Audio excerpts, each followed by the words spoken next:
Welcome to Sleepy Crimes. I am Anna, your host.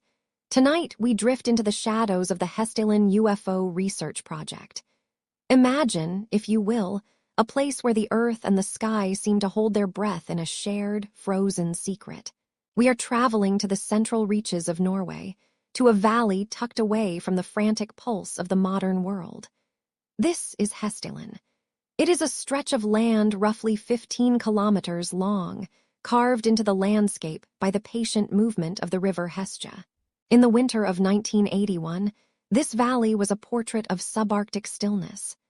The air was so cold it felt brittle, as if the very atmosphere might shatter if you spoke too loudly.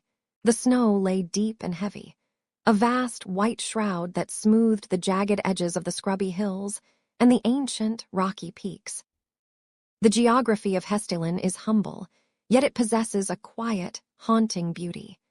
To the east, the mountains of Ragnefjell and Stordalshagda rise up, their summits reaching nearly 1,000 meters toward the heavens. To the west, the peaks of Finsahagda and Rohavda stand as silent sentinels, shielding the valley from the world beyond. Between these giants, the valley floor sits approximately 700 meters above the level of the sea. In 1981, only about 200 people called this place home. It was a tight-knit community of farmers and former miners, people who understood the temperament of the land and the language of the wind. They were used to the predictable rhythms of the seasons. They knew every shadow on the mountainsides and every glow of a neighbor's distant lantern. But as the year of 1981 drew to its close, the shadows began to behave in ways that defied the logic of the North.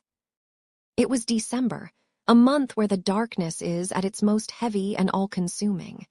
The residents were preparing for the quiet celebrations of the season, their lives centered around the warmth of their hearths. Then, the reports began. It started with whispers between neighbors, shared over steaming cups of coffee as the wind howled outside. Someone had seen a light, not the steady, familiar glow of a planet or the flickering streak of a meteor, but something deliberate and strange. One of the first documented sightings involved a local couple, Aj and Rut Mary Moe. They were ordinary people, deeply rooted in the valley, not prone to flights of fancy. Yet they described seeing what looked like a burning fireball, a sphere of intense, luminous energy that moved through the evening sky with a grace that seemed almost impossible. It did not fall like a stone. It drifted, it lingered, and it glowed with a ferocity that pushed back against the winter. The lights were not uniform. Some were a brilliant, sterile white, while others burned with a warm yellow or a deep, alarming red. They would appear suddenly, often below the crests of the mountains, hovering just above the rooftops of the small, wooden houses or gliding silently along the contours of the valley floor. Imagine standing on your porch, the cold air biting at your cheeks, and watching a golden orb the size of a car drift past your barn without making a single sound. There were no engines, no humming of machinery, just a visual invasion of the silence. Some witnesses reported seeing multiple lights acting in coordination. They spoke of 3 distinct points of light that seemed to communicate with one another, swapping places in the sky like dancers following a choreography only they understood. On one occasion, a light grew so bright and moved so close that the moonlight reflected off what appeared to be a solid, metallic surface. As the winter deepened, the frequency of these sightings increased until the valley was gripped by a sense of quiet wonder and growing unease. These were not isolated incidents occurring once in a blue moon. By the peak of the activity, the lights were appearing as many as 15 or 20 times every single week. The people of Hessdalen found themselves living in a state of constant observation. They would sit by their windows with binoculars, watching the dark slopes of Finsahagda, waiting for the next spark to ignite. The news of the phenomena began to seep out of the valley, trickling down to the larger towns like Røros and eventually reaching the cities of Trondheim and Oslo. The press began to take notice, and soon the isolation of Hessdalen was pierced by the arrival of outsiders. Journalists, enthusiasts, and those who sought to find a rational explanation for the irrational began to arrive. But for the locals, the mystery remained deeply personal. There is a specific kind of loneliness in a subarctic winter, a feeling of being at the very edge of the habitable world. When the lights appeared, they filled that loneliness with a presence that was both beautiful and terrifying. Scientists would later speculate about ionized gases, about the unique geology of the valley acting like a giant natural battery, or about the decay of radon gas in the soil. They would talk about piezoelectricity and the stress on the quartz crystals in the mountains. But in the winter of 1981, those theories were years away. There was only the sight of a red orb swaying slowly back and forth over the frozen lake of Oyungen, or a white flash that moved at 30,000 kilometers an hour, vanishing into the stars before the eye could even track its path. The valley had become a theater of the unexplained. As we settle into the stillness of this story, let the image of those bright, silent lights over the snow-covered peaks rest in your mind, a glowing beacon in the deep Norwegian night. The calendar turned to January of 1982, and with the new year came a weight that the residents of Hessdalen had never before felt. The winter usually demanded a quiet life, where the only movement outside was the drift of snow or the rhythmic pulse of a wood stove.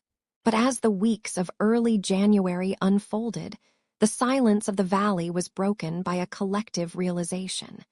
It was no longer just a few isolated whispers. The lights were returning with a frequency that defied logical explanation. Imagine the scene, a landscape draped in a blanket of white, where the sun barely skims the horizon before dipping into a long twilight. In this world of muted colors and frost, the appearance of a glowing orb felt like a violation of the natural order. In the middle of this mystery were families like the Moes and the Lillevalds. For Rut-Mary Moe, the transformation of her home from a sanctuary into a front-row seat for the impossible began during those first few days of 1982. She found herself standing by the window, watching as a burning fireball drifted through the night air. It moved with a slow, deliberate grace, possessing a purpose that airplanes simply do not have. There was a terrifying beauty in the way the light reflected off the deep drifts of snow, casting wavering shadows across the valley floor. When she finally reached for the telephone to call the National Research Organization, her voice carried the tremor of someone who has realized that the world is much larger and stranger than they had ever been taught. As January bled into February, the phenomena began to shed their cloak of darkness. While the nighttime orbs were typically bright white or red, the valley started to report daytime sightings that were even more unsettling. On clear afternoons, when the sky was a sharp blue, residents described seeing objects that looked metallic. These were not mere points of light, but solid shapes that caught the sun with a dull, industrial sheen. Some looked like polished silver cigars, hovering motionless above the peaks of the mountains, while others were described as metallic spheres that would suddenly accelerate to incredible speeds. The contrast was jarring. One moment, a farmer might be tending to his cattle in a shed, and the next, he would step outside to see a silent, gleaming disk suspended over his winter pasture. The frequency of these encounters escalated until it reached a fever pitch. At the height of this period in early 1982, there were reports of 15 to 20 sightings every single week. It is difficult to overstate how this altered the landscape of the community. In a small village, the shared experience of the lights became a heavy, unspoken bond. People began to look up before they stepped out of their cars. Children would point to the sky during their walk to school with a quiet, watchful curiosity. The atmosphere was a strange mixture of fear and fascination. There was the low-humming anxiety of being watched by an intelligence that refused to identify itself, yet there was also a budding sense of pride. This tiny, forgotten stretch of wilderness was suddenly the most important place in the world. It didn't take long for the outside world to notice the flickering in the north. By the spring of 1982, the local stories had trickled down the mountains and into the newsrooms of Oslo. Suddenly, the roads of the valley were no longer the sole domain of tractors and local trucks. Journalists and television crews began to arrive, their cars laden with heavy equipment and their faces marked by a mix of skepticism and hunger for a headline. The arrival of the national media brought a new kind of light to Hessdalen, the harsh, artificial flash of the camera bulb. The quiet accounts of the farmers were translated into sensationalist headlines that traveled across the globe. For the first time, the word Hessdalen was being spoken in news broadcasts as far away as the United States and Australia. As the months of 1982 continued, the valley became a theater of the unexplained. The sightings didn't just persist, they evolved. Witnesses reported that the lights seemed to react to their presence, as if there was a two-way dialogue occurring between the ground and the sky. A flashlight beamed toward an orb might result in a rhythmic pulse of color in return, a silent greeting that left the witness shivering in the cold. The scientific community was beginning to mobilize, but for now, it was still a time of raw observation and wonder. The metallic shapes and the glowing spheres remained the true masters of the valley, drifting over the rooftops and disappearing into the mist. The residents went to bed each night knowing that the sky above them was alive with a mystery only beginning to reveal its depth. In the quiet hallways of Østfold University College, the air carried a different charge during the months of 1983. While the world outside was caught in the fever of the Cold War and the hum of early home computers, a young specialist named Erling Strand found his thoughts drifting north, toward a valley he had never seen. He was a man of logic, a scholar of computing and physical electronics who felt more at home with the rigid structure of circuit boards than with the shifting narratives of ghost stories. Yet the reports trickling down from Hessdalen were no longer just whispers from the woods. They were becoming a data set that demanded a serious answer. Erling would sit at his desk for hours, the cool, flickering light of his laboratory monitors reflecting off his glasses, wondering why the scientific community remained silent while the sky was speaking. It was a period of intense skepticism in the halls of higher learning. To study unidentified flying objects in 1983 was to invite professional exile and the quiet laughter of one's peers. But for Erling, the silence of the academic world was far more troubling than the lights themselves. He began to sift through the accounts with a surgeon's precision, looking for the telltale signs of human error or atmospheric tricks. He spent long evenings tracing the orbital paths of Soviet satellites and the predictable, bright transit of Venus in the twilight. He knew how the cold air of the north could bend light, creating shimmering mirages that had fooled even the most seasoned sailors for centuries. Yet, the more he analyzed the movements reported in Hessdalen, the less these mundane explanations fit the jagged, impossible reality of the witness's testimony. These lights did not simply drift, they performed. He noted sightings where the luminescence would hover perfectly still for over an hour, unaffected by the fierce mountain winds, only to suddenly accelerate at speeds that would have disintegrated any known aircraft. He realized that if even a fraction of these reports were accurate, they represented a profound gap in our understanding of physics. He could no longer remain a mere spectator of the mystery. He decided to put his budding reputation on the line, believing that the only way to solve a haunting was to bring the laboratory into the wild. This was not a quest for belief, but a quest for measurement. He reached out to others who felt the same pull, including Odd Gunnar Road, seeking to form a team that could withstand both the freezing Norwegian winter and the potential ridicule of the scientific establishment. By the end of 1983, the formalization of Project Hessdalen began in earnest. It was a bold, perhaps even reckless, endeavor for a young academic.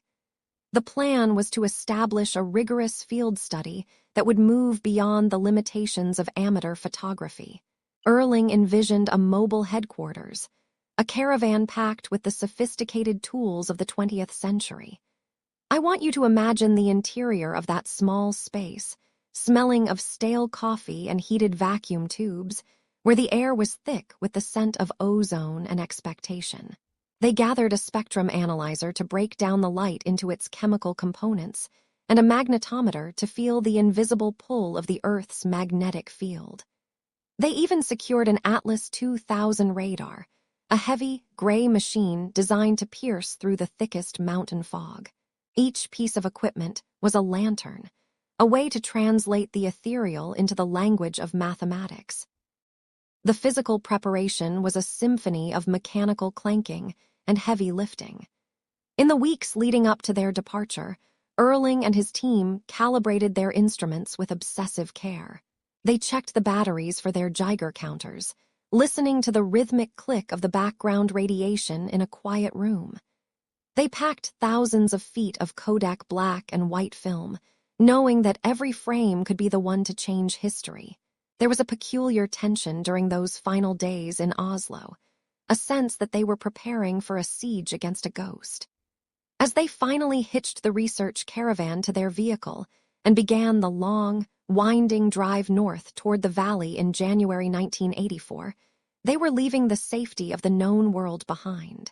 They were pioneers, entering a blank spot on the map of human knowledge. The journey into the valley was a slow progression into a world of deep blues and blinding whites.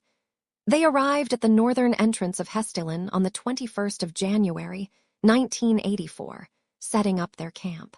There was no fanfare, only the whistling of the wind against the metal sides of their caravan and the vast, oppressive silence of the snow.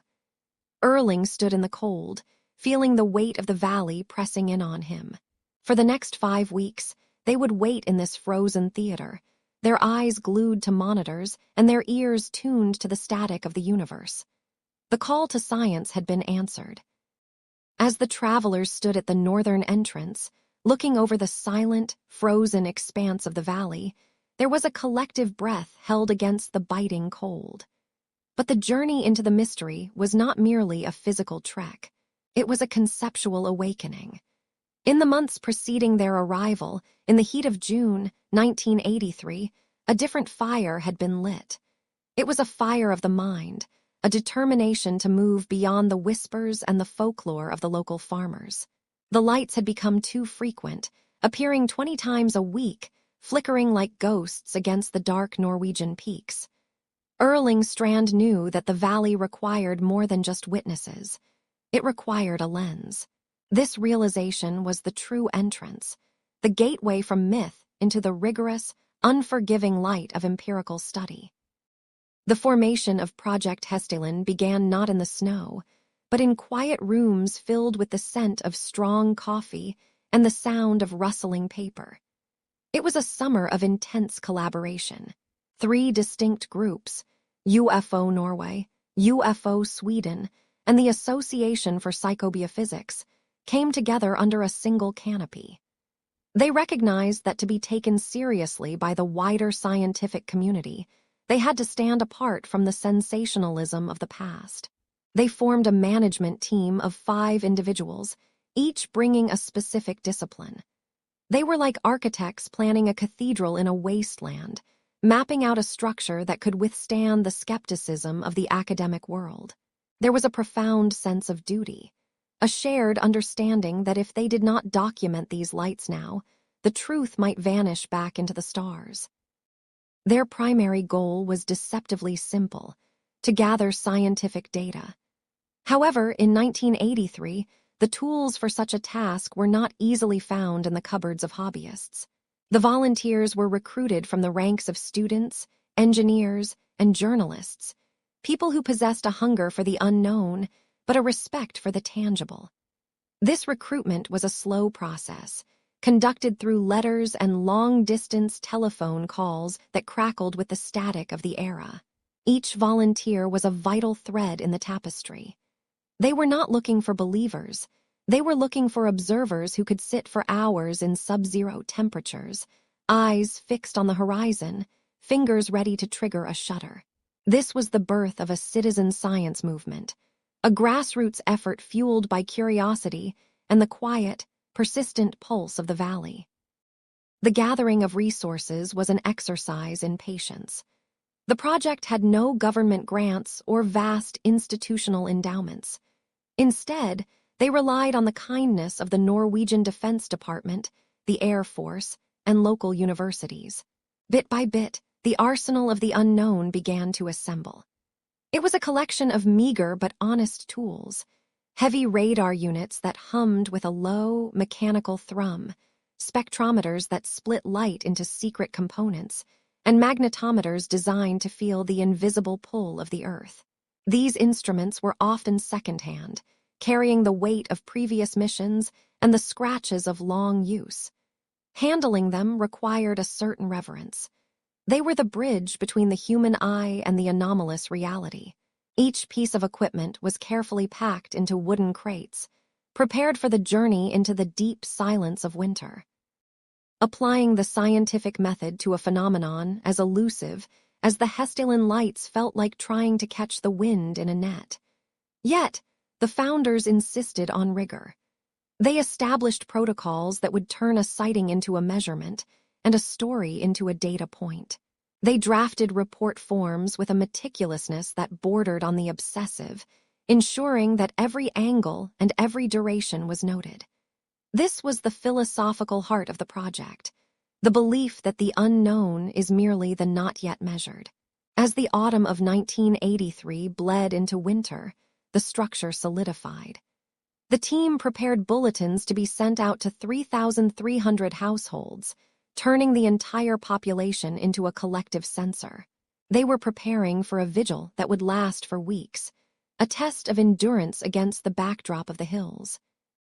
As the first field study drew near, scheduled for the beginning of 1984, the excitement in the small management team was tempered by a solemn awareness of the task. They were no longer just enthusiasts. They were the guardians of a mystery. The meager resources they had gathered were a testament to their resolve, a physical manifestation of their refusal to let the lights remain unexplained. In the quiet of the planning rooms, as the maps were folded and the schedules were finalized, there was a sense that they were on the cusp of something profound. They were about to step out of the shadows of speculation and into the cold reality of the valley, where the data would finally speak. The foundation was laid, the volunteers were ready, and the scientific method was their only compass. The transition from theory to the biting reality of the field began in the deep, bone-chilling heart of winter. It was the 21st of January, 1984, a date that marked the official commencement of what the researchers called the Watch. The Valley of Hessdalen, a 12-kilometer stretch of narrow, rugged terrain tucked into the central mountains of Norway, was no longer just a place of local legend. It had become a scientific laboratory, though one of the most inhospitable environments on the planet. As the small caravan of vehicles wound its way through the snow-clogged passes, the world outside the windows turned into a monochromatic landscape of charcoal grays and blinding whites. The temperature had plummeted, hovering near the point where the air itself feels like a physical weight against the skin. The team, nearly 40 people in total over the course of the study, felt the sudden, sharp gravity of their mission. They were no longer reading reports in warm offices. They were entering the silence where the mystery lived. At the center of this ambitious endeavor was a single, modest caravan parked on the elevation known as a Spaskjolen. This was the headquarters, the technical heart of Project Hessdalen. Inside, the space was cramped and smelled of recycled heat, coffee, and the metallic tang of electronics. In the 1980s, scientific equipment was not the sleek, pocket-sized technology we know today. It was heavy, comprised of cumbersome metal boxes with glowing analog dials and thick, winding cables that stiffened in the sub-zero temperatures. Outside, the wind howled against the thin walls of the caravan, a constant, low-frequency roar that served as a reminder of their isolation. But inside, the hum of the radar and the clicking of the magnetometers created a different kind of rhythm.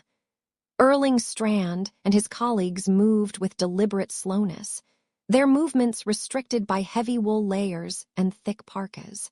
Every connection made, every battery swapped, was a struggle against the creeping frost that sought to find its way through every gap in their shelter. Beyond the caravan, the team established several outposts to create a triangulation net across the valley. There were stations at Finsahagda and F. Jelbekagda, lonely points of observation perched on the ridges where the wind was even more unforgiving. For the observers stationed there, the experience was one of profound sensory deprivation. They stood for hours in the dark, their breath turning into delicate plumes of ice that clung to their scarves and eyelashes. The silence of the Norwegian winter is unlike any other. It is a heavy, velvet quiet that seems to amplify the beating of one's own heart. They looked out over the valley floor, where the distant, scattered lights of the few remaining farmhouses looked like embers in a dying fire. The humidity often reached 80 or 90%, wrapping the mountains in a thick, freezing fog that made the search for aerial phenomena feel like looking through a frosted lens. They were waiting for a ghost, and the atmosphere of the watch was heavy with the pressure of that anticipation. The first weekend was designated as a test period, an intensive session where 22 researchers gathered to calibrate their instruments and their own expectations. This was the moment they truly set the watch. They deployed a spectrum of technology rarely seen in such a remote location. A spectrometer to analyze the components of light, a seismograph to listen for the trembling of the earth, and a Geiger counter to sniff for invisible radiation. Most intriguing was the radar, a tool that could see what the human eye might miss. They were prepared for the invisible as much as the visible. There was a specific, quiet ritual to the work. A researcher would lean over the radar screen, the green glow illuminating a face etched with fatigue and focus, watching the sweep of the line over and over. They were looking for a blip, a sign that something with mass was moving through the frozen air. The anticipation was not a frantic thing, but a slow, steady burn. Each person knew that the phenomenon did not keep a schedule. It appeared when it chose, and their only duty was to be awake when it did. As the sun dipped early below the horizon, plunging the valley into the long, blue twilight of the polar night, the researchers settled into their shifts. The darkness in Hessdalen is absolute, a deep indigo that seems to swallow the very concept of distance. They relied on infrared viewers to pierce the shadows, seeing the world in shades of ghostly heat. The physical toll of the cold began to manifest in small ways. The way a pen would cease to write as the ink froze, or the way the skin on one's fingers would sting when touching the cold metal of a tripod. Yet no one complained. There was a shared understanding that they were participating in something historic. They were the first to bring the rigorous eyes of science to a mystery that had haunted these mountains for generations. They were the watchers on the wall, and as the first night of the full campaign began, they felt the weight of the entire valley watching them back. In those quiet hours of the early morning, between the hours of 2 and 4, the world felt as though it had ceased to spin. The only sound was the occasional groan of the mountain ice or the soft rustle of a map being unfolded. The researchers peered into the blackness, their eyes scanning the peaks of Rognefjell and the slopes of the valley. They knew that in the years prior, residents had reported lights that hovered for over an hour, or moved with speeds that defied the laws of aviation. Now, with the radar humming and the cameras loaded with high-speed film, the hope was that the phenomenon would show itself. This was the essence of the watch, a patient, shivering vigil kept by 40 souls in the middle of a Norwegian winter, all for the chance to see a single light that shouldn't exist. The cold was a constant companion, but the mystery was the fire that kept them there, staring into the dark, waiting for the sky to finally speak. In the deep heart of the winter of 1984, the Hessdalen Valley transformed from a quiet farming community into a silent, snow-covered laboratory. The air was so cold it felt brittle, as if the very atmosphere might shatter if you spoke too loudly. On the mountainside, the researchers of the first official campaign huddled together, their faces illuminated by the dim, green glow of instrument panels. They were waiting for a ghost that had been haunting these peaks for years. The wind would whistle through the gaps in their wooden shelters, a lonely, high-pitched sound that seemed to carry the weight of 1,000 secrets. It was during these long, frozen nights that the phenomenon began to reveal its most baffling behaviors, moving beyond simple sightings into something that felt almost sentient, almost curious. One of the most profound events recorded during that 1984 campaign involved the strange, biological grace of the lights. A witness would describe a single, vibrant yellow orb hanging motionless against the velvet black of the valley floor. It did not flicker like a star or beam like a lantern. It possessed what some called a dead light, a glow that seemed contained within a soft, woolly shell. As the researchers watched through their long-range lenses, the orb began to stretch. It elongated slowly, pulling at its own edges until it resembled a golden teardrop. Then, with a liquid smoothness that defied every law of physics, the single light divided. It split into 2 identical spheres, each pulsing with the same rhythmic heartbeat, before drifting apart to occupy different corners of the forest. To watch, it was to watch a cell dividing under a giant, celestial microscope. But it was not just the movement that unsettled the men on the mountain. It was the way the lights seemed to listen. In a moment that has since become legendary in the annals of the Unexplained, Erling Strand and his team decided to reach out. They aimed a concentrated laser beam at a flickering light that was hovering near the horizon.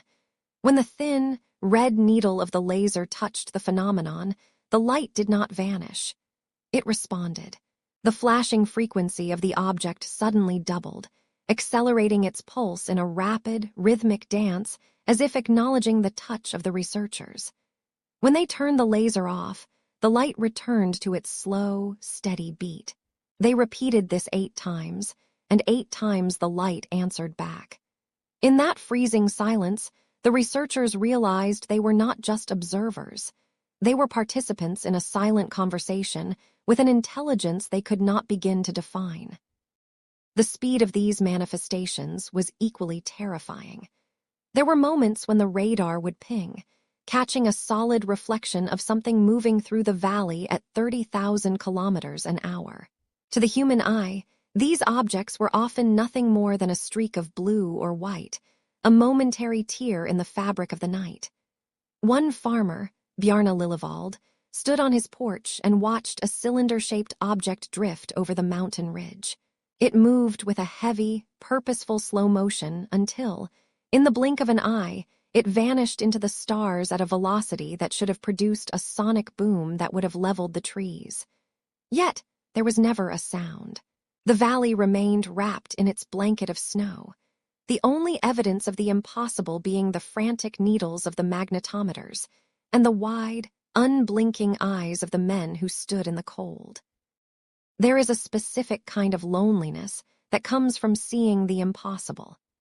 As the 53 documented sightings of that winter piled up, the researchers began to describe a blue, spiraling beam of light that would occasionally descend from the main objects. In one instance, this sapphire coil was seen to strike the top of a tree, swirling around the branches like a luminous vine, before changing its shape and retreating back into the sky. Those who witnessed it spoke of a profound sense of displacement, a feeling that the reality they had known, one governed by gravity and solid matter, was merely a thin veil. Beneath that veil, in the shadows of the Norwegian peaks, something else was moving. Something that didn't just inhabit the snow and the wind, but seemed to be composed of the very energy of the earth itself, waiting for the right moment to flicker into our world, and then fade back into the silence. As the campaign of 1984 drew to a close, the data they collected was overwhelming, yet the answers remained out of reach. They had captured the pulses, the splits, and the impossible accelerations on film and radar, But the essence of the phenomenon stayed hidden in the whiteouts and the mountain mists. The whispers in the snow were not words, but patterns of light that seemed to mock the rigid structures of human science. The researchers would leave the valley with boxes of tapes and notebooks, but their minds would forever remain on those frozen ridges, looking up. They knew that somewhere in the dark, between the hours of 2 and 4 in the morning, the lights were still there, drifting over the rooftops of the sleeping farmers, waiting for the next person to look up and wonder if they were truly alone in the vast, cold universe. The valley was a crucible of frost and deep, echoing mystery, as the winter of 1984 settled into the very marrow of the mountains. Inside the small wooden headquarters, the air was thick with the scent of ozone and the dry, metallic heat of hard-working electronics. Cables, thick and black like sleeping serpents, snaked across the frozen crust of the Norwegian earth, tethering the researchers to a reality they were increasingly beginning to doubt. Erling Strand and his team of nearly 40 dedicated souls moved with a deliberate, slow-motion grace, their heavy parkas rustling as they checked the connections of their instruments. Every dial, every flickering needle, and every glowing screen was a small candle held up against an immense, devouring darkness. They were no longer merely watching the sky with their eyes. They had invited the cold precision of machines to bear witness to the impossible.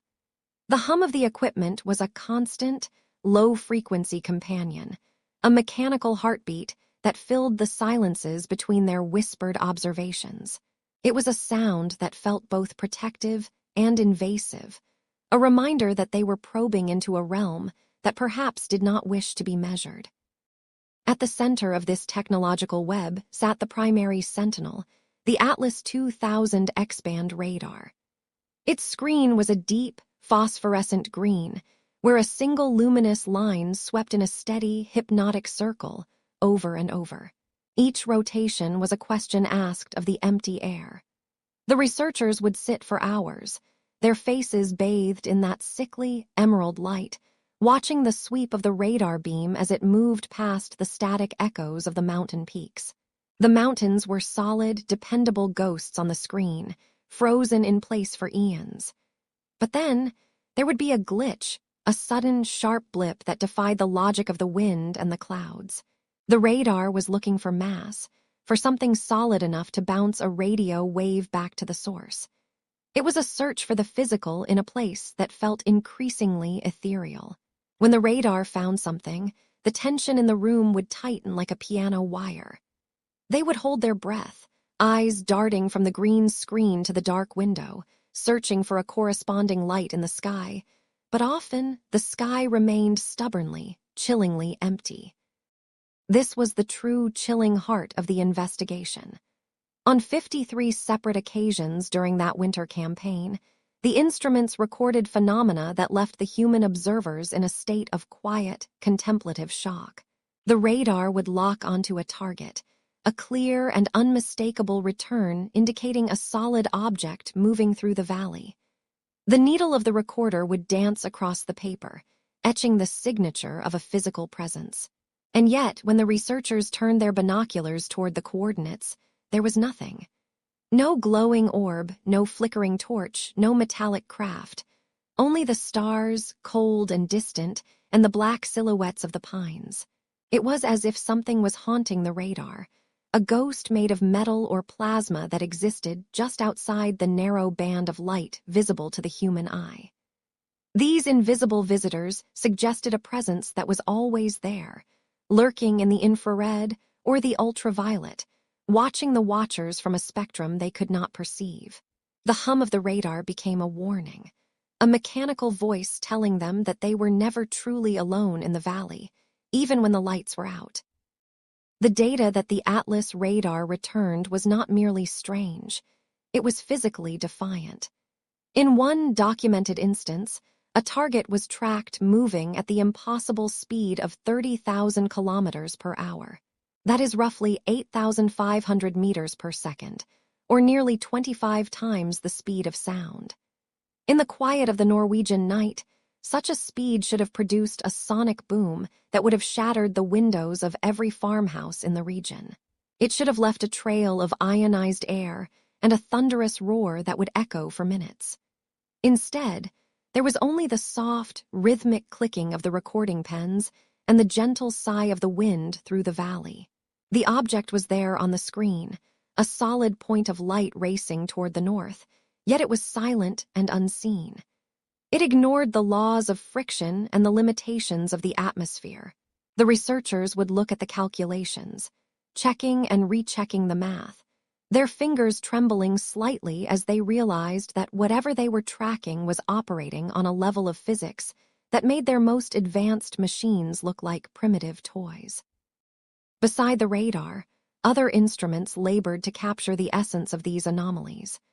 The magnetometer would sometimes twitch, its delicate needle sensing a sudden, localized shift in the magnetic field that seemed to pulse in synchronization with the radar hits. It was as if the very fabric of the valley was being stretched or compressed by an unseen hand. The spectrometer stood ready to dissect the light, to pull apart the colors and reveal the chemical signature of the source, but often it stood idle, waiting for a visual that the radar insisted was already present. This gap between the seen and the measured created a heavy, philosophical weight in the room. If a machine can see what a man cannot, which one is telling the truth? The researchers began to feel like blind men trying to describe a cathedral by touching the stones.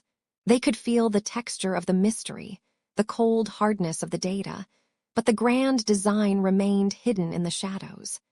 The instruments continued their low, monotonous hum, a choir of silicon and copper singing to the empty air, recording the movements of a world that remained just out of reach.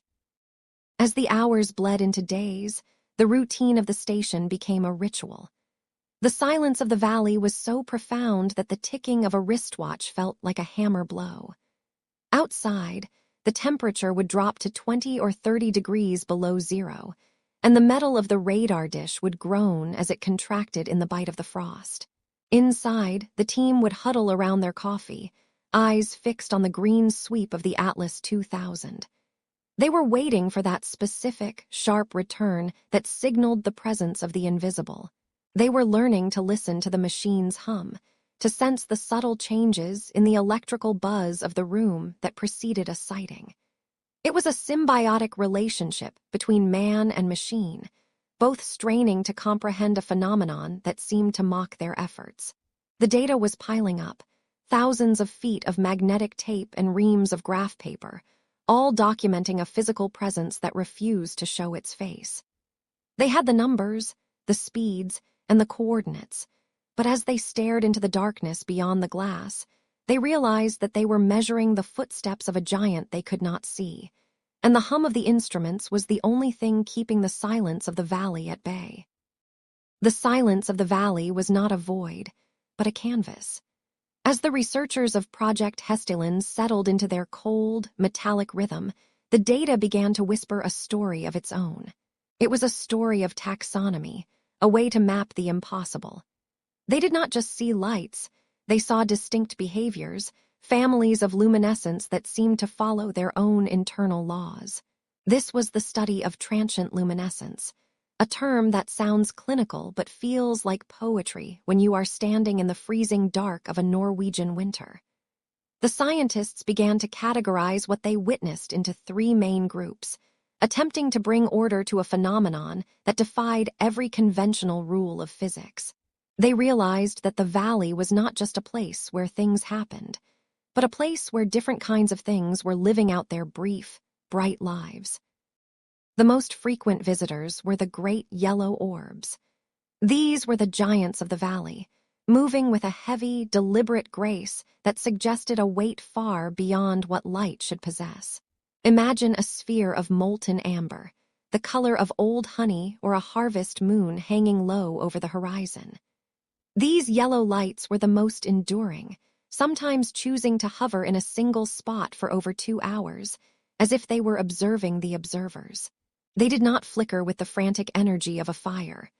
Instead, they pulsed with a slow, rhythmic breath, growing brighter, and then dimming in a cycle that felt almost biological. They would drift along the floor of the valley, mirroring the curves of the river or the slope of the hills, sometimes splitting apart into two smaller spheres before melting back into one. There was a profound, quiet dignity to these yellow lights, a sense of ancient patience that settled over the mountains like a golden shroud. In sharp contrast to the slow-moving giants were the blue and white flashes. If the yellow orbs were the elders, these were the electric ghosts, the cosmic sparks of the valley. They would appear out of nowhere, a sudden, sharp puncture in the velvet darkness. A flash of brilliant sapphire or bone-white light would illuminate the snow for perhaps 2 seconds, no more than a heartbeat, before vanishing back into the nothingness from which it came. These flashes were the most elusive for the cameras to capture, often gone before a finger could even reach the shutter. They felt like the discharge of a massive, invisible battery hidden beneath the quartz and the copper of the earth. There was no sound, no crack of thunder to accompany these bursts. Only the lingering afterimage burned into the retinas of the men standing on the ridges, blinking away the blue spots in the sudden return of the dark. Then there were the white shapes that seemed to possess a strange, intimate relationship with the terrain itself. These were not lights in the sky, but lights of the earth. They were often seen creeping along the jagged edges of the mountain ridges or weaving through the dark silhouettes of the pine trees near the valley floor. Witnesses described them as looking like glowing clouds or wisps of luminous fog that could navigate the complex geometry of the forest with impossible precision. They would descend into the deep ravines and emerge on the other side, never losing their cohesion. Sometimes, these white lights would settle directly onto the ground, bathing the rocks in a cold, sterile glow that made the shadows of the trees stretch out like long, skeletal fingers. It was as if the lights were searching for something within the soil, a silent reconnaissance of the mineral-rich world that lay beneath the permafrost, tethered to the very bones of the valley. The most unsettling aspect for the team at the station was the apparent intention behind these movements. They recorded instances where multiple points of light would gather together, forming a perfect geometric arrangement, only to disperse in different directions at speeds that radar clocked at over 30,000 kilometers an hour. How could something move that fast without a sonic boom? How could it change direction instantly without being torn apart by centrifugal force? These questions hung in the air, as heavy as the winter mist. The lights seemed to react to the presence of the researchers, sometimes brightening when a laser was pointed toward them, or disappearing the moment a camera was focused.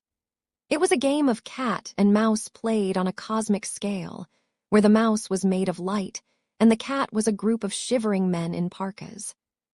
As the nights wore on, the distinction between the categories became the focus of every conversation over lukewarm coffee. The yellow orbs, the blue flashes, the white terrain-hugging ghosts, they all pointed toward a reality that was multifaceted. The valley was not being visited by one thing, but by a spectrum of things. The researchers realized they were not just looking at a mystery. They were looking at a new kind of nature, one that functioned on a level of energy and light that humanity had yet to decode. The data continued to pile up, thousands of hours of recordings and measurements, all pointing toward the same shivering truth. The lights were here, they were real, and they were watching the valley as much as the valley was watching them. Within the cramped, frost-lined walls of the mobile research station, the air was a heavy, stagnant mixture of stale coffee and the sharp, ozone-tinged scent of overworked electronics. It was January of 1984, and the Norwegian winter was a living thing, a cold so absolute that it seemed to press against the thin wooden frame of the hut, seeking any crack or seam to enter. Inside, the world was illuminated only by the dim, amber glow of indicator lights and the rhythmic, mechanical scratching of the chart recorders. The researchers sat huddled in their thick, wool-lined parkas, their breath blooming in small, ghostly clouds as they watched the slow, steady crawl of the paper rolls.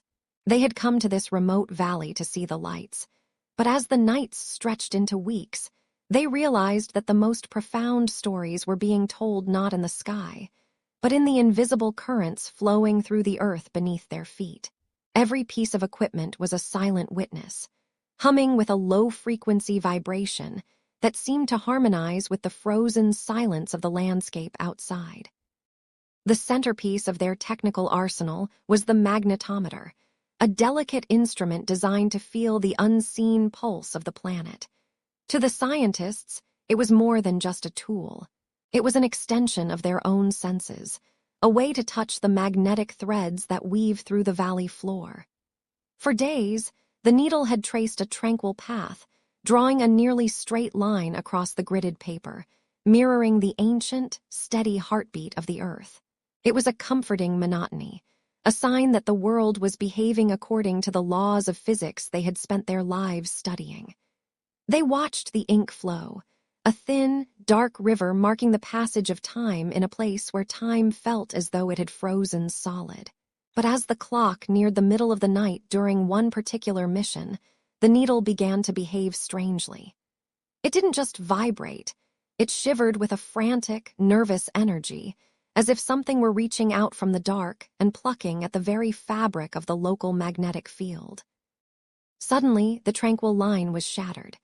With a violent, erratic motion, the recording arm lunged toward the margins of the paper, tracing a series of jagged, aggressive peaks that the team would later come to call the spikes. These were not the slow, graceful curves of a passing magnetic storm or the predictable shift of a solar flare. These were sharp, sudden eruptions of electromagnetic energy that seemed to defy the limits of the instrument. The ink-tipped arm swung so rapidly it nearly tore through the paper, leaving behind a frantic silhouette of something powerful and unknown. Outside, the sky remained a deep, impenetrable void, yet the instruments were screaming. It was as if a ghost were standing directly beside the sensor, wielding a force that should have required a massive industrial power plant to generate. The researchers leaned in, the pale light of their flashlights dancing over the charts, their eyes wide as they tried to reconcile the violent data with the utter stillness of the snowy valley surrounding them.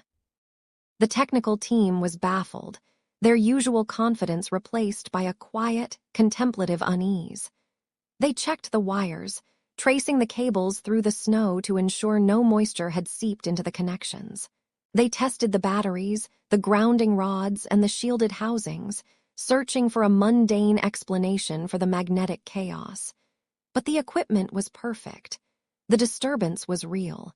As they cross-referenced the timing of these spikes, a pattern began to emerge, a correlation that chilled them more than the wind outside. In approximately 40% of the sightings, the lights were preceded or accompanied by these magnetic pulsations. It was as if the lights were merely the visible tip of a much larger, invisible iceberg of energy.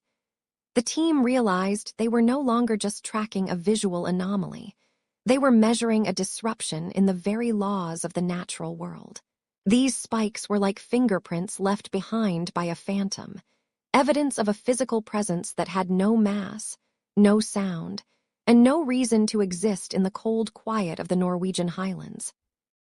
They began to look deeper into the geology of the valley itself, wondering if the earth was conspiring with the sky. The eastern mountains were rich in copper, while the western ridges were heavy with iron and zinc. Between them ran the river, a vein of mineral-rich water that could, in theory, act as a bridge. A radical thought began to take hold among some members of the team. What if the valley was a natural battery? A massive, ancient circuit that had been waiting for the right conditions to discharge its power into the atmosphere.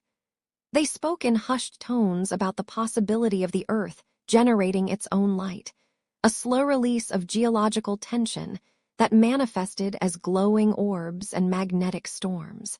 Every time a spike appeared on the chart, it felt like a surge of power from a subterranean heart, a reminder that we are walking on a world that is far more alive and electric than we dare to imagine. The discovery changed everything. shifting the focus from the stars to the stones beneath their boots. This electromagnetic puzzle led them to map what they called the highways. By overlaying their sightings with the known magnetic anomalies of the region, they saw that the lights didn't move at random. They followed specific paths, gliding along invisible rails of magnetic force that stretched from one mineral deposit to another. It was a choreography of light and magnetism, a dance that suggested the phenomena were inextricably linked to the unique chemistry of the valley. To watch the data rolls now was to see a map of a hidden world, one where the lights were just the travelers on a road built of energy. The researchers felt a profound sense of smallness as they realized the scale of the puzzle. They were trying to catch lightning in a bottle, using 1980s technology to measure a force that seemed to operate on a timeline of centuries. The spikes on the paper were more than just numbers. They were a language the team was only beginning to learn how to translate, a series of urgent, jagged shouts from a phenomenon that refused to remain silent. As the winter nights continued, the focus sharpened on these invisible signatures. The team would sit in the darkness, listening to the rhythmic clicking of the recorders, waiting for the needle to jump. Every spike was a victory and a mystery combined. They wondered if the lights could see the magnetic fields, if they were drawn to the surges of power like moths to a flame, or if the lights and the magnetism were one and the same. A single, unified event that defied our standard definitions of matter and energy. The data was mounting.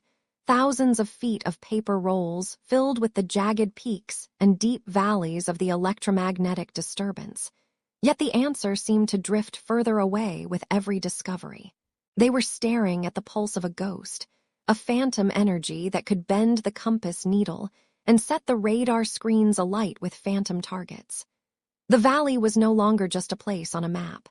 It was a giant, pulsing laboratory where the rules of the world were being rewritten in ink and shadow.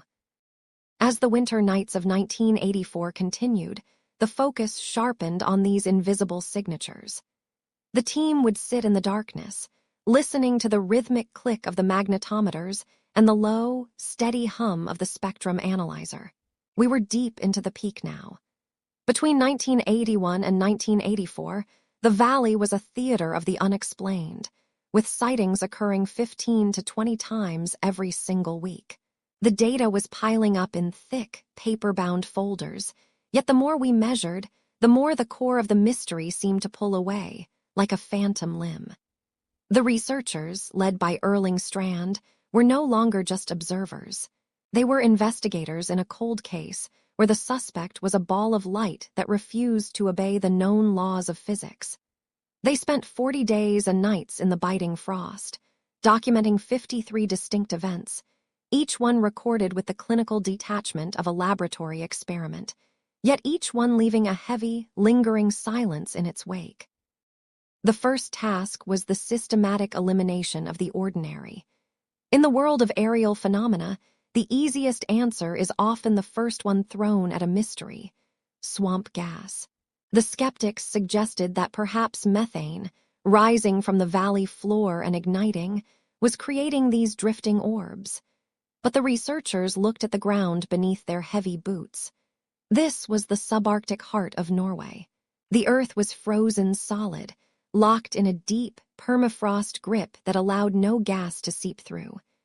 There were no marshes here, only the hard, unyielding slopes of Ragnefjell and Stordelshagda.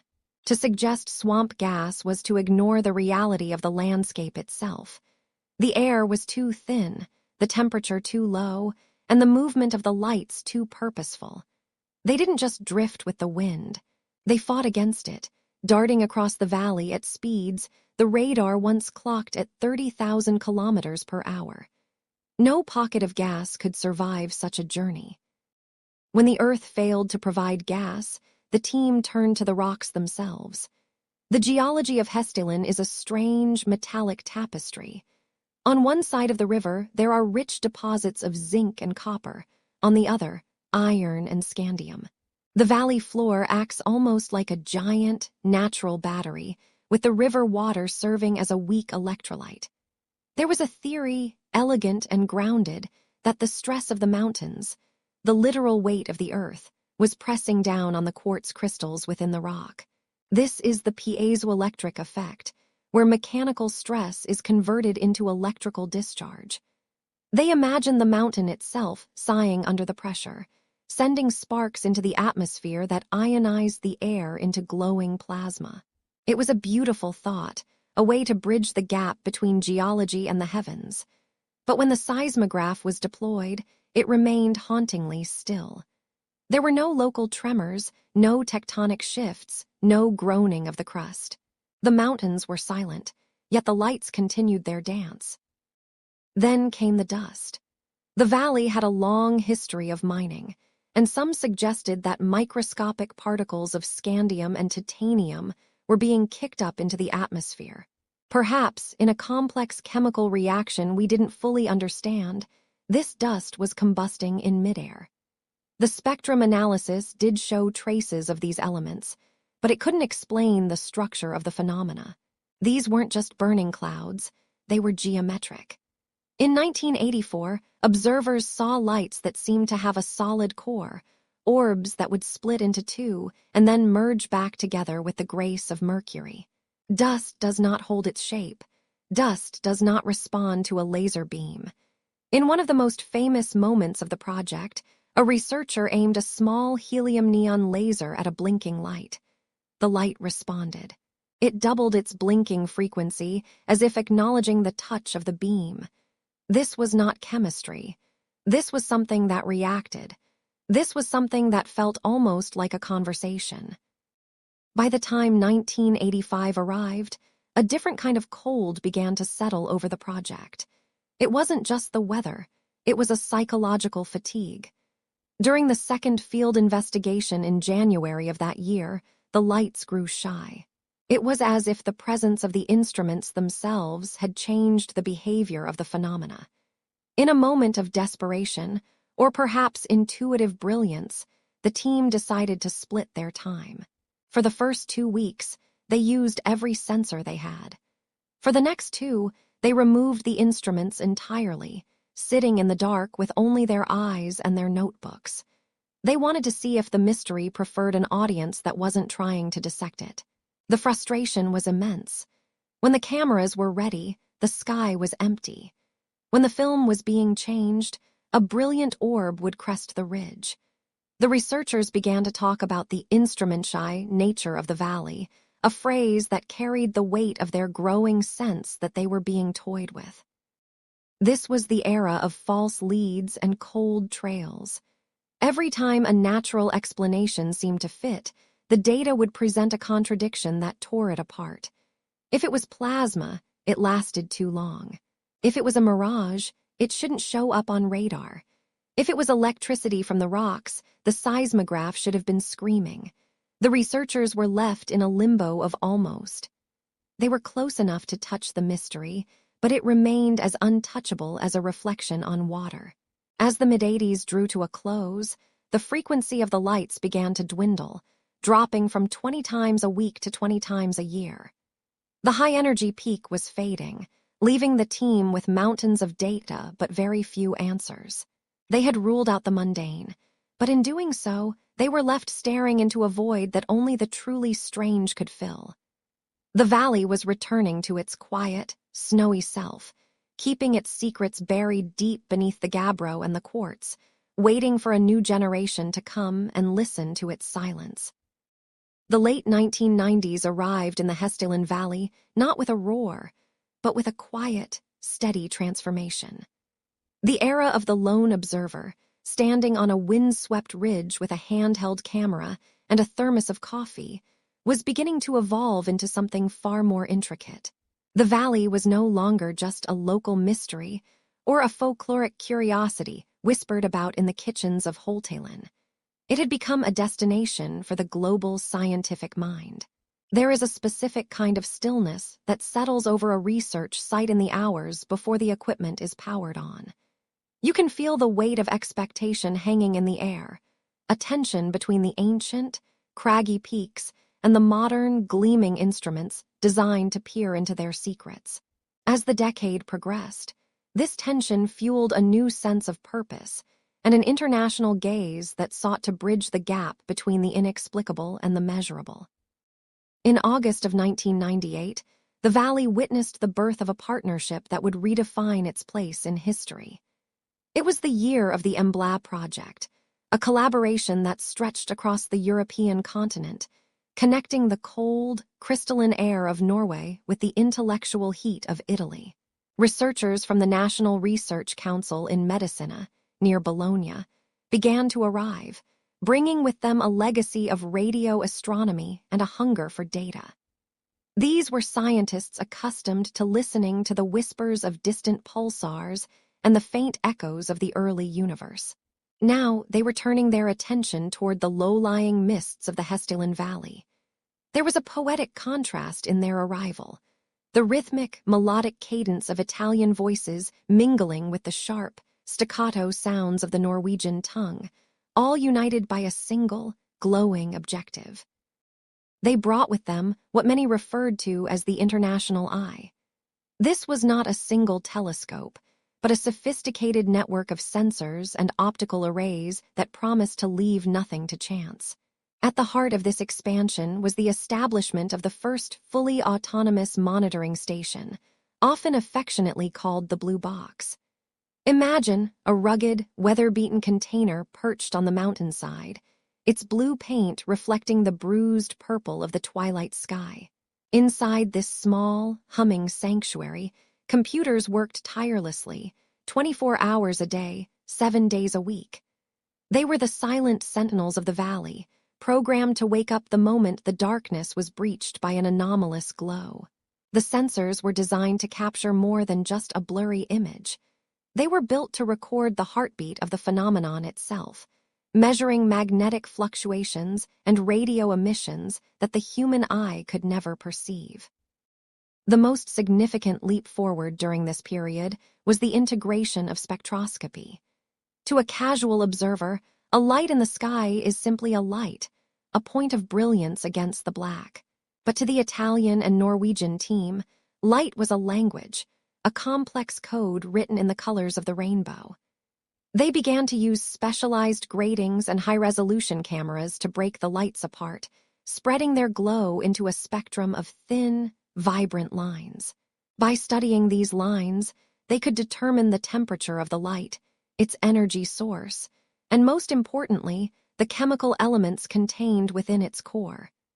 It was a painstaking process, requiring long nights of patience as they waited for the lights to reveal themselves. They were looking for the fingerprints of the universe, hoping to find a signature that would tell them once and for all if these orbs were born of the Earth, the atmosphere, or something far more exotic. The results of this spectroscopic analysis began to paint a startling picture. Within the shimmering curtains of light, the team identified the familiar signatures of oxygen and nitrogen, the very breath of our atmosphere. But they also found traces of hydrogen, and more curiously, metals like iron, titanium, and even the rare earth element known as scandium. Finding scandium was particularly provocative, as it is a rare substance, often associated with the mineral-rich geology of the valley floor. It suggested a deep, intimate connection between the soil beneath the researchers' feet and the glowing spheres dancing above their heads. It was as if the valley itself were exhaling these lights, a geophysical sigh of energy that defied conventional explanation. Every new data point was a thread in a tapestry that seemed to grow more complex the closer they looked, turning the valley into a living laboratory. This period of the late 1990s was a time of profound philosophical shifts for those involved in Project Hessdalen. They were moving away from the sensationalism of the past and into a realm of rigorous, evidence-based inquiry. The international eye was not just about the cameras. It was about a global standard of skepticism and wonder. The researchers spent their days debating the physics of plasma and the possibilities of natural combustion, while their nights were spent in the cold, silent vigil of the observer. They lived in a world of cables and circuit boards, of glowing monitors in the dark, and the ever-present sound of the wind rattling the metal sides of the research station. It was a lonely, dedicated existence, driven by the belief that the truth was hidden somewhere in the data, waiting for the right mind to unlock it among the shadows. As the decade drew to a close, the Hessdalen project had transformed into a beacon for scientists worldwide. The collaboration between the Italian National Research Council and the Norwegian engineers had created a blueprint for how to study the unknown without losing one's grounding in reality. They had built a system that could watch the valley while the rest of the world slept, capturing the flickers of light that had haunted the region for centuries. The mystery was far from solved, but for the first time, it was being pursued with the full weight of modern technology and international cooperation. The valley remained silent and imposing, its secrets guarded by the ancient stone of the mountains, but the international eye was now wide open, waiting for the next spark to ignite the darkness and reveal what lies beyond the reach of the naked eye. As the decade of the 1990s began to draw its final curtains, the Valley of Hessdalen stood at a crossroads between the ancient mysteries of the earth and the burgeoning era of the machine. For years, the vigils had been held by weary eyes and shivering hands. Scientists and volunteers would huddle in the back of vehicles or beneath thin nylon tents, squinting through the mountain mist, hoping to catch a glimpse of the flickering anomalies that haunted the ridge. But the human spirit, for all its tenacity, is bound by the requirements of sleep and the frailty of the flesh. In August of 1998, a new kind of witness arrived on the slopes of Rognefjell. It did not need coffee to stay awake, nor did it need to seek shelter from the biting winds that swept down from the north. It was a silent, unblinking sentinel, known simply to the locals and the researchers as the Blue Box. Imagine, if you will, the scene on the 7th of August in 1998. The air in the valley was beginning to carry that distinct, crisp edge that signals the approaching autumn in Norway. The sun hung low and golden over the western peaks, casting long, bruised shadows across the heather and the stone. On the land owned by Bjarne and Hallfrid Lillevald, a modest blue shipping container was settled into the earth. Its paint was a deep, industrial azure, a striking contrast against the muted greens and grays of the mountainside. To a passing hiker, it might have looked like a simple storage unit for farming tools or fencing wire, but inside, its heart beat with the rhythmic hum of silicon and the quiet whir of cooling fans. This was the Hessdalen Automatic Measurement Station, the first of its kind in the entire world, designed to watch the sky 24 hours a day, 7 days a week. Stepping inside that small, metallic space was like entering a temple of high-frequency observation. The air inside smelled of warm copper, ozone, and the faint, dry scent of dust settling on electronic components. 2 computers sat at the center of the operation, their monitors casting a soft, ghostly glow against the blue steel walls. There was a dedicated magnetometer, a device so sensitive it could feel the planet's magnetic field breathing, and a black-and-white camera that peered out toward the west. This lens was aimed directly at the mountain Finsahagda, its glass eye wide and waiting.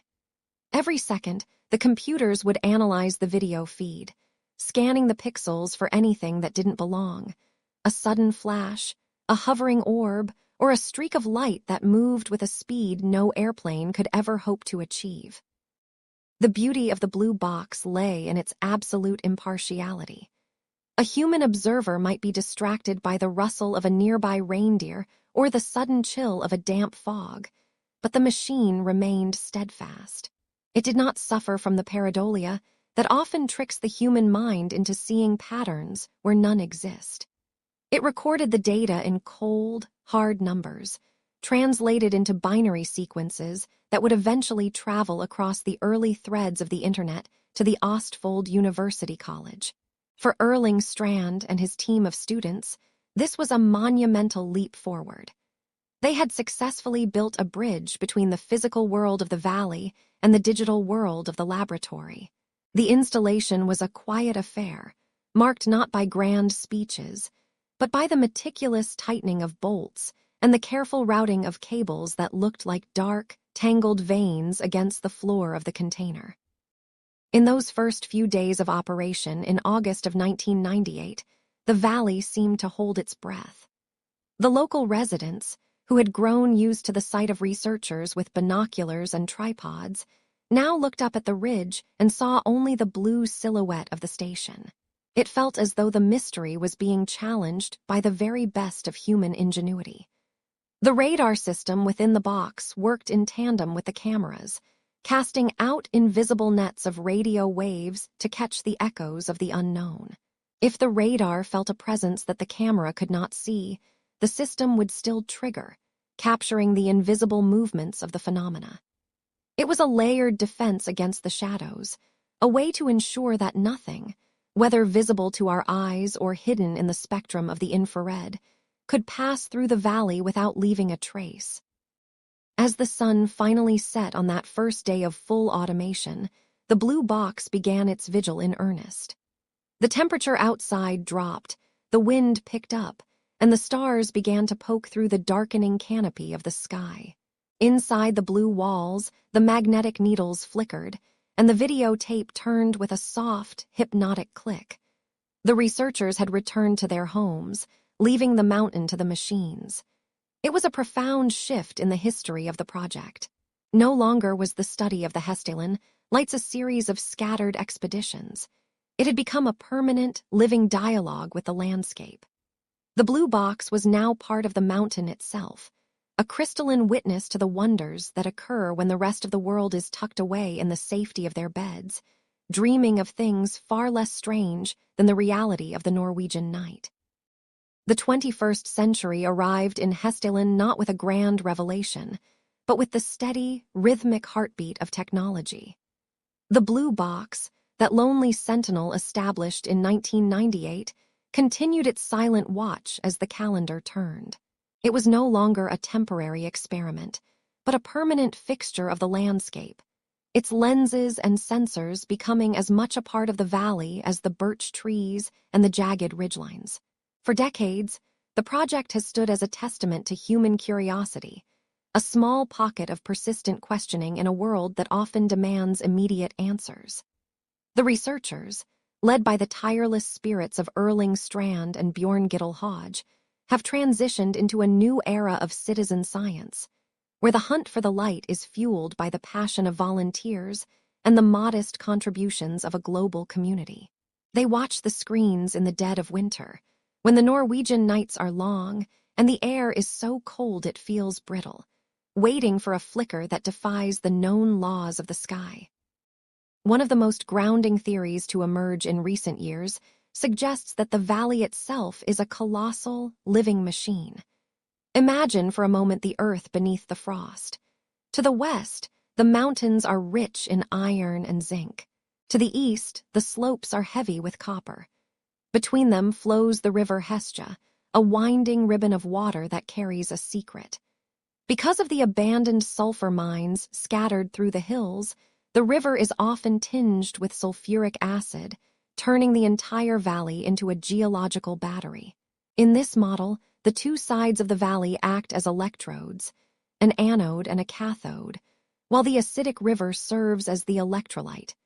When the conditions are perfect, chemical reactions deep in the earth release bubbles of ionized gas. These bubbles rise into the atmosphere, carrying an immense electrical charge until they ignite into the glowing orbs we see. It is a beautiful, earthly explanation, the idea that the mountain is simply breathing out its stored energy in a luminous sigh. But the earth has other ways to speak. Deep within the rock formations of Hessdalen lie vast deposits of quartz. Scientists have long studied the piezoelectric effect, a phenomenon where certain crystals generate an electrical charge when they are subjected to intense physical stress. Though the valley appears still, the tectonic plates beneath the Scandinavian mountains are locked in a slow, invisible struggle. This silent pressure might be enough to fracture the quartz grains, sending bursts of electrons upward through the soil. These electrons accelerate through the air, ionizing the gas molecules and creating those sharp, brilliant flashes of light that have startled so many observers. It suggests that the lights are not visitors from another world, but the literal sparks of the Earth's own internal tension, a physical manifestation of the heavy weight of the mountains themselves, pressing down into the dark silence of the crust. There is also the theory of the dusty plasma, a concept that brings together the microscopic and the cosmic. The valley is known for its deposits of rare elements like scandium and titanium, and it sits upon ground that naturally releases radon gas. As the radon decays, it emits alpha particles, which can ionize the surrounding air and the fine metallic dust that floats on the mountain breezes. Under the right electromagnetic conditions, these particles might organize themselves into stable, glowing structures known as Coulomb crystals. Some researchers believe this explains why the lights often appear to have a solid, geometric core, a tiny, organized city of dust and energy suspended in a bubble of plasma. It is a delicate alchemy of earth and air, where the very dust of the valley becomes a vessel for light, dancing in the wind for a few seconds or an hour before dissolving back into the shadows from which it came. The international community has not ignored these findings. Italian researchers from the Institute of Radio Astronomy have frequently traveled to this remote corner of Norway, bringing sophisticated equipment to measure the very low-frequency radio waves that seem to emanate from the lights. Their collaboration, known as the UFO Project, has sought to bridge the gap between traditional physics and the unexplained. They have recorded strange spikes in radioactivity and magnetic anomalies that warp the very needles of compasses. Yet, despite 4 decades of data, the mystery remains stubbornly intact. Official scientific institutions often keep their distance, wary of the stigma that follows the word unidentified, leaving the work to the dedicated few who are willing to brave the cold for the sake of a question. The project survives on the devotion of those who believe that even the smallest mystery is worth a lifetime of study, proving that the spirit of exploration does not require a massive budget, only a pair of eyes fixed on the horizon. As we look toward the future, the vigil continues.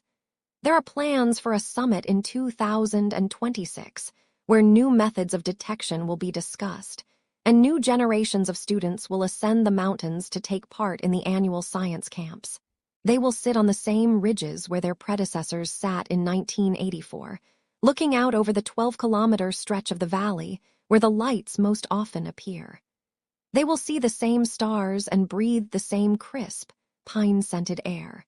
They will wait for the moment when the darkness breaks and a golden orb begins its slow, swaying dance above the treetops. Whether it is a geological battery, a piezoelectric spark, or something far more exotic, the light represents the enduring power of the unknown. It reminds us that even in an age of satellites and instant information, there are still places where the world refuses to be fully understood, where the earth and sky still hold secrets close to their chests. In the end, perhaps the lights of Hessdalen are not meant to be solved, but simply witnessed. They serve as a quiet invitation to wonder, a reminder that we are small in the face of the vast and the strange. As the sensors in the blue box hum in the night, and the river Hesja flows silently over its bed of copper and iron, the valley remains a sanctuary for the unexplained. The researchers will go home to their beds, the volunteers will turn off their flashlights, and the valley will be left to its own devices. The mountain will continue to sigh, the quartz will continue to press, and somewhere in the middle of the night, a light will appear. It will glow with a brilliance that no camera can fully capture, a solitary flame in the wilderness, before it fades back into the velvet blackness of the Norwegian winter. The vigil never truly ends. It only changes hands, passed from one dreamer to the next under the watchful eyes of the stars. The case rests now. Let the details fade. You are safe. Close your eyes, breathe deeply, and have a good night. Sleep well.